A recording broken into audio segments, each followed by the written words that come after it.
నేను ఒకరోజు ఒక చోట ఒక వ్యక్తిని కలిసి ఇలా అడిగాను.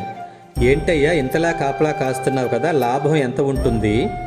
ఇంతలా ఎముకలు కొరికే చలిలో ఏదో వంక పెట్టుకొని వెళ్ళిపోకుండా అటూ ఇటూ తిరుగుతూ గస్తీ కాస్తున్నావు కదా, నీకు భయం లేదా? పైగా కంటి మీద కునుకు లేదు, పంటి క్రింద చలిని దాచావు, ఇంటి మీద బెంగ లేదంటున్నావు. ఇంతకీ నీ పేరేంటో, నీవు చేసే ఉద్యోగం ఏంటో అదేనా చెప్పు కాస్త అని అడిగాను. అప్పుడు అతను, నా పేరు సైనికుడు, నేను చేస్తున్నది బాధ్యత అనే ఉద్యోగం అని చెప్పాడు. భారతదేశంలో 140 కోట్ల మందికి లేని బాధ్యత నీకెందుకయ్యా అన్నాను. ఏం చేస్తామండి, నా ఇల్లు, అందులో నా కుటుంబం చాలా పెద్దది. మరి పైగా మీరన్న 140 కోట్ల మందికి పాపం ఏమీ తెలియదండి. ఇంటి పెద్దగా వాళ్ళ బాధ్యత నాదేగా. మరి ఈ ప్రయత్నంలో నీ ప్రాణాలు పోతే ఎలా?